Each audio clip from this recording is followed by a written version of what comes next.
Hello everyone, welcome to the learning for the certification and assessment for employee experience.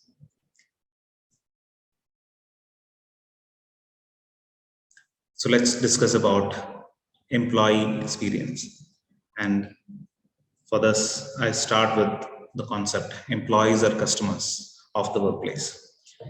And this session is brought to you by HR Success Talk, a global HR community with more than 125,000 members across the world.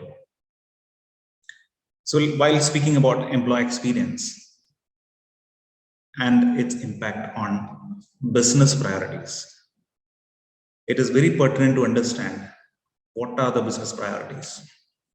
So the strategic business priorities of any organization would be, the first one is the revenue, the efficiency improvement, the quality of products or services which it provides, the innovation and growth it creates, the customer delight it offers to its customers, the brand value, the reputation, and its overall goodwill which is created, and at last the sustainability or contributions to the society is also being looked at. So when we look at these organizational priorities, how can we improve this? This is the question which any organization would ask. The key pointers to ponder is, in today's world, the ongoing war for talent is really intensifying. Today's workforce, the majority of the workforce today are millennials and people who are born after the liberalization and the privatization in India. Organizations are recognizing the relationship between customer experience and the employee experience. We have heard, a lot of books which say, if you have an engaged employee, if you have an employee who puts in discretionary efforts, they'll definitely bring in more customers. So there are some survey results, some statistics which say that employee experience, in connection with employee experience, some questions were asked.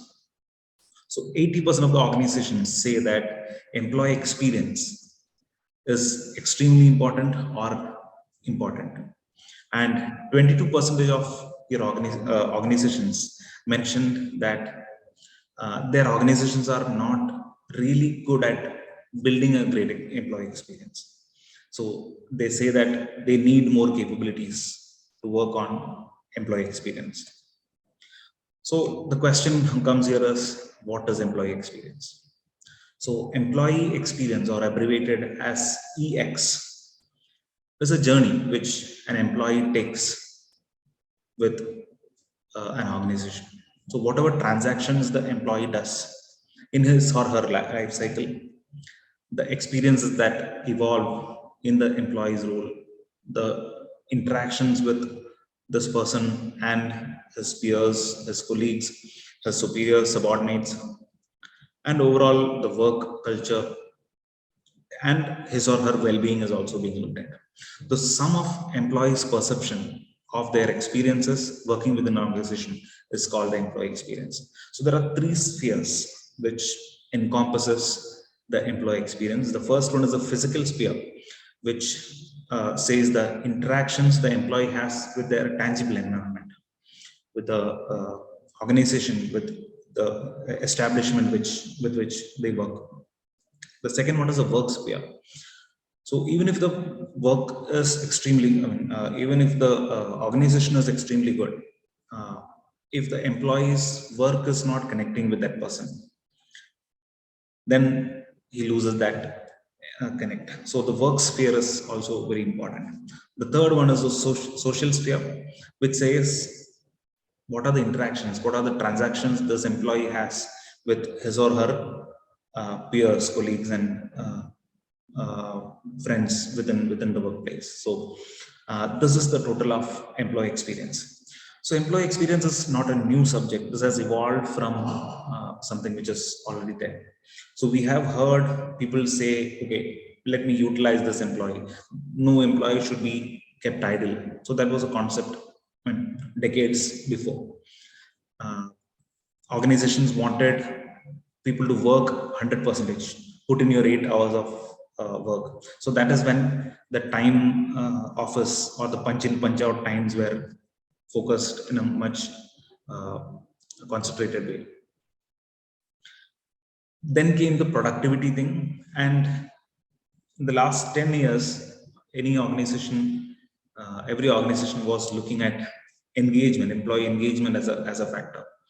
Now we are saying that employee engagement is not the only thing. Now we need to go to the employee experience part, wherein employees need to understand what is the worth that person adds to the organization.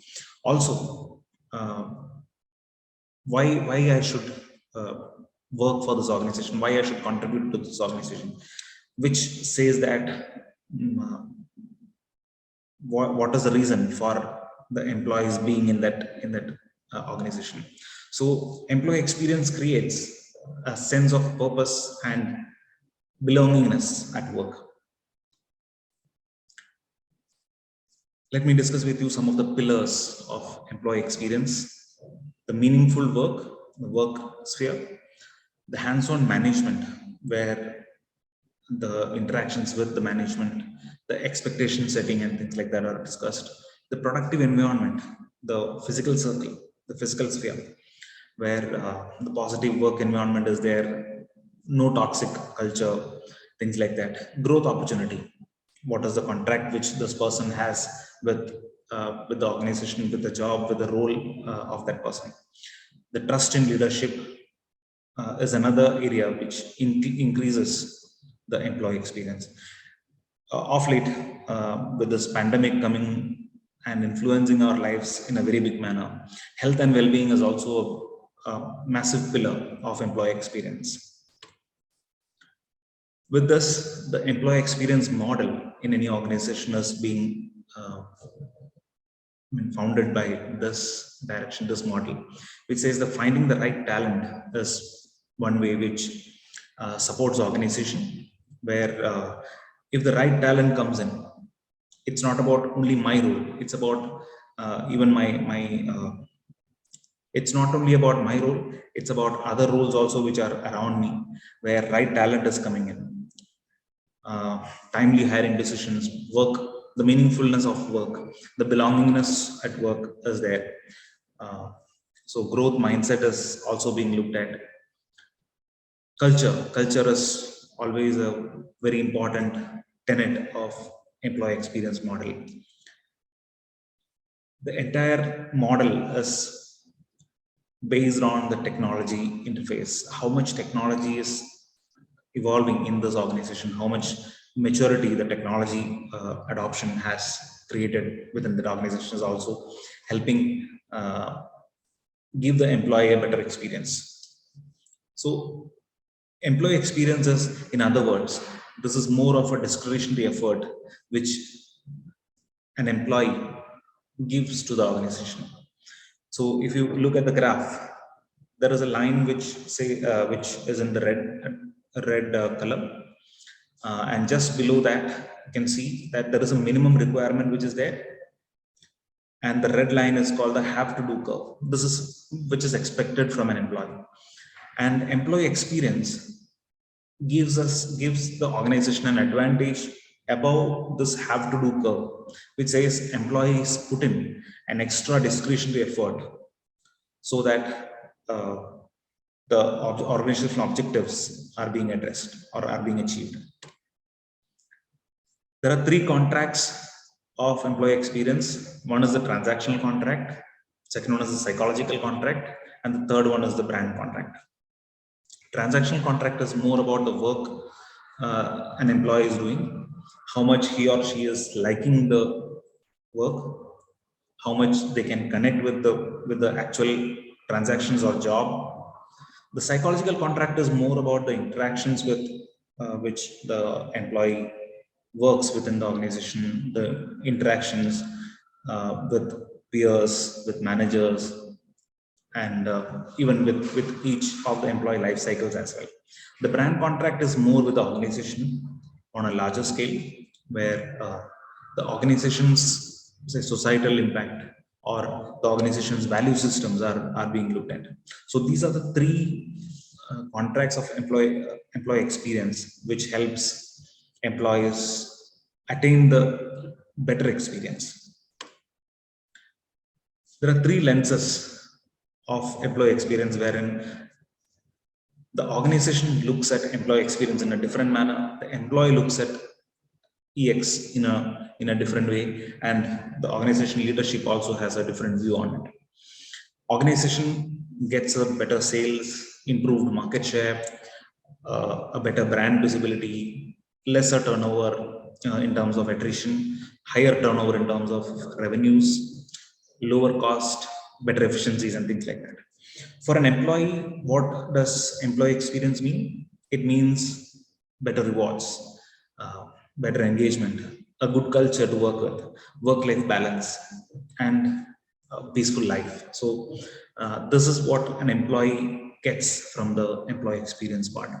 The third lens, what we are looking at is from the leadership side, where a leader achieves a committed workforce, faster execution, easier decision making, and a long-term visioning and successes achieved by the leaders. So while we look at the HR processes, the organization processes, it's more about the hiring, the engagement, the development, the performance management, and the exit. While designing the employee experience, each of these steps has to be taken care by the designer, by the HR leader, wherein each of these parts can be worked upon with the help of instructional design or design thinking. So how to attract people? So what can be the impact which helps an employee or a candidate get a better experience while we attract the candidates? Can we improve the way we attract people, the way we source people, the way we hire people, the way we interview? Can we create a better experience for these employees while they onboard, while they come into the organization on the day one? The way their performance is being managed, the way their development is being addressed. So each of these areas can be looked at for better experience of the employee. So how employee experience helps organizations? So there are engagement drivers, there are engagement outcomes, and there are business outcomes also. The questions we need to ask is, so what could employee experience do to my organization? How can it increase productivity? How can employee experience improve my customer experience? So these are questions, the broader, larger questions any organization would ask. So what are the drivers? The drivers are the employer brand, the company policies and practices, the foundations, the work itself, performance management, leadership, and things like that. So these are the engagement drivers which helps us devise or design the right kind of experience. And with these, there are some engagement outcomes with which the employee either say about the organization or they stay within the organization and they strive for better productivity. And the business outcomes are, you get the right talent, you get long-term loyal employees, you get a better productivity, you get safer workplaces, you get retention of employees. Financially, the employee is successful in terms of the higher revenues and sales growth, larger market share, increased brand value, and also with customer, with the net promoter score, they promote the organization in a much better way with improved employee referrals and things like that. To sum it up, organizations with better employee experience has 2.7 times significantly higher productivity when compared to peer organizations. And 90% of the organizations where employee experience is being looked at very seriously, they have lesser employee turnover, lesser attrition of employees. In order to build a rewarding employee experience, you need to first understand what matters most to the employee. So it's not about just copying the best practices from another organization. It's about what your organization, your employees is expecting from. So wishing you all the best and see you soon.